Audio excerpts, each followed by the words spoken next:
सावधान महाराष्ट्र, एका रात्रीमध्ये मारलेली एक धडक रेड आणि तब्बल 12 कोटी जनतेच्या जीवाशी चाललेला भयंकर खेळ उघड. गेल्या 50 वर्षापासून लपून ठेवलेले एक असं काळं सत्य समोर आलंय ज्याने संपूर्ण महाराष्ट्राला हादरवून सोडलंय.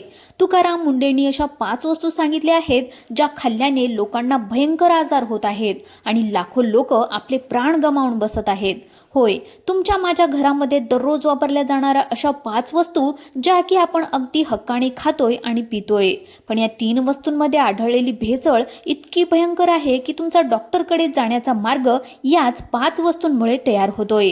तुकाराम मुंडेंनी गेल्या काही अवघ्या दिवसांमध्ये 200हून अधिक ठिकाणी धाडी टाकून तब्बल 192 गुन्हेगारांना जेलची हवा खाऊ घातली आहे.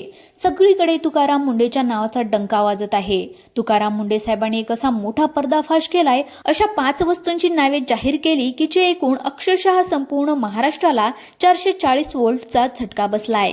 जर या 5 वस्तू तुम्हीही खात असाल तर हा व्हिडिओ पूर्ण पाहिल्याशिवाय अजिबात बंद करू नका. 50 वर्षातील सगळ्यात मोठी धाड. मुंडे साहेबांनी 5 अशा वस्तू शोधल्यात की ज्यामुळे 12 कोटी लोकांना धोका. मुंडे साहेबांची 25वी बदली झाल्याच्या नंतर त्यांनी पहिलाच दणका दिला तो थेट रामदेव बाबा यांच्या दिव्य फार्मसीला.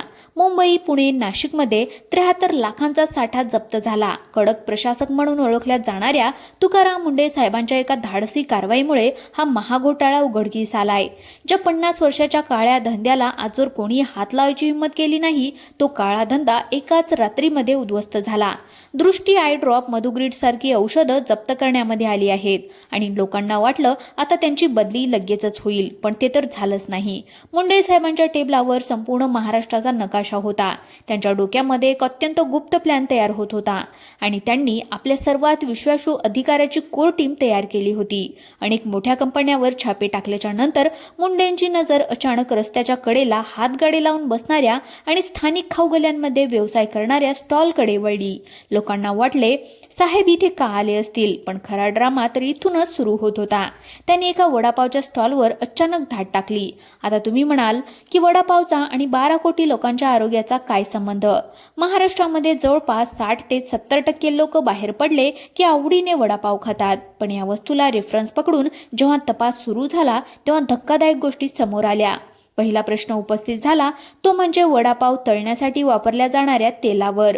तेच तेल वारंवार उकळून वापरल्यामुळे त्यामध्ये कर्करोगजन्य घटक तयार होत होते. पण खरा मुद्दा फक्त तेलाचा नव्हता. खरा मोठा धोका तर त्या वडापावाच्या खाली असणाऱ्या न्यूजपेपर म्हणजेच वर्तमानपत्राचा होता. त्या न्यूजपेपरमध्ये गुंडाळून आपल्याला वडापाव दिला जातो. त्या वर्तमानपत्राची शाई उष्णतेमुळे वडापावाला चिटकते.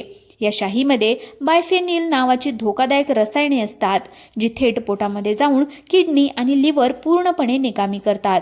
50 वर्षापासून ही पद्धत दररोज सुरू आहे. पण मुंडेंनी या छोट्या स्टॉलवरून थेट मोठ्या पुरवठादारांची साखळी शोधून काढली आहे. वडापाव हा प्रकार तर फक्त एक सुरुवात होती. या स्टॉलच्या शेजारीच मुंडे साहेबांना दुसरी अशी वस्तू सापडली जी महाराष्ट्रातील तरुण पिढी आणि लहान मुलं अगदी चवीने खातात. पण या दुसऱ्या वस्तूचा तपास करताना थेट बॉलिवूड आणि टीव्हीवरील मोठ्या हिरोंचे धाबे दणाणले आहेत. त्यानंतर ही वस्तू दुसरी धोकादायक वस्तू कोणती आहे तर ती जाणून घ्या.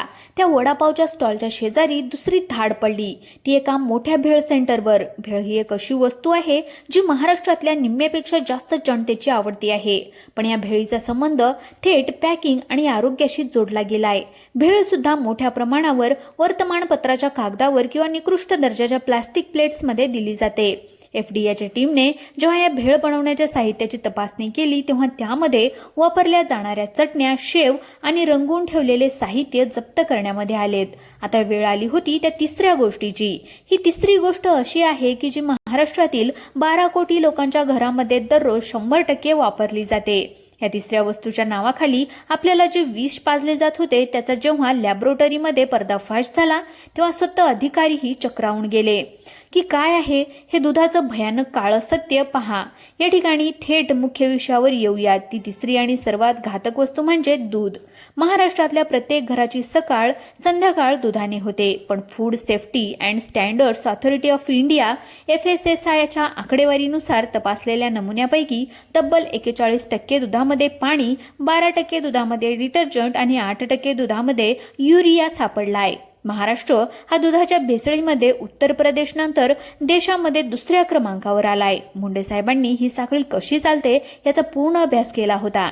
समजा शुद्ध दुधामध्ये 20 लिटर पाणी घातले तर दुधाची घनता कमी होते आणि ती लॅक्टोमीटरमध्ये पकडली जाऊ नये म्हणून दुधामध्ये सर्रास ग्लुकोज किंवा साखर टाकली जाते. दुधाचा पातळपणा लपवण्यासाठी आणि ते घट्ट दाखवण्यासाठी त्यामध्ये स्टार्च आणि मैदा मिक्स केला जातो. एवढ्यावरच हे भेसळखोर थांबत नाहीत.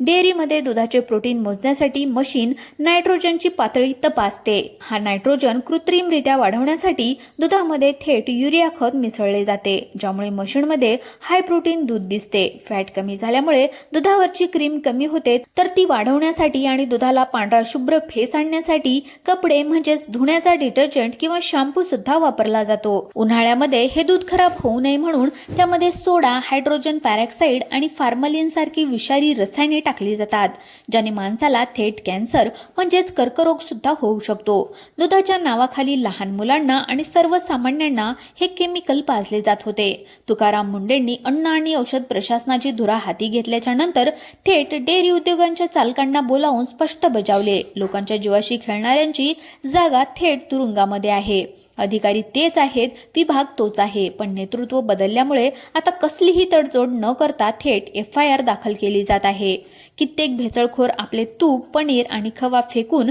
फरार सुद्धा झाले आहेत. या कारवाईमुळे आता ग्राहकांना शुद्ध दूध या ठिकाणी मिळणारच आहे, पण मधले दलाल हद्दपार झाल्यामुळे थेट शेतकऱ्यांच्या दुधाला दुप्पट भाव मिळण्याचा मार्ग सुद्धा मोकळा झालाय. दुधाचे हे धक्कादायक वास्तव समोर आल्याच्या नंतर आता संपूर्ण महाराष्ट्रामध्ये भीतीचं वातावरण आहे. पण घाबरून जाण्याची गरज नाही, कारण मुंडे साहेबांनी केवळ गुन्हेगारांनाच पकडलं नाही, तर सामान्य जनतेच्या हातामध्ये एक असं अनमोल शस्त्र दिलंय, ज्याने तुम्ही स्वतः अशा भेसळखोरांना थेट जेलमध्ये पाठवू शकता. ही तक्रार कशी करायची जाणून घेऊयात या शेवटच्या भागामध्ये. तुकाराम मुंडे यांनी स्पष्ट केलंय की ही धडक मोहीम फक्त तात्पुरती नसून हा एक अत्यंत सुनियोजित मोहिमेचा विभाग आहे. प्रशासनामध्ये 100% पारदर्शकता आणण्यासाठी आणि नागरिकांचा सहभाग वाढवण्यासाठी त्यांनी आता थेट सर्वसामान्य जनतेला मोठी ताकद या ठिकाणी दिली आहे. जर तुम्हाला तुमच्या परिसरामध्ये जेवणात, औषधात, माव्यामध्ये, पनीरमध्ये किंवा दुधामध्ये कुठेही भेसळ आढळली अथवा टीव्हीवर एखाद्या भ्रामक खोट्या दाव्यांची जाहिरात दिसली तर तुम्ही थेट FDA कडे अधिकृत तक्रार नोंदवू शकता. तुमची माहिती पूर्णपणे गुपित ठेवली जाईल. नागरिकांसाठी विशेष अधिकृत टोल फ्री क्रमांक आणि ईमेल ID जारी करण्यात आलेला आहे.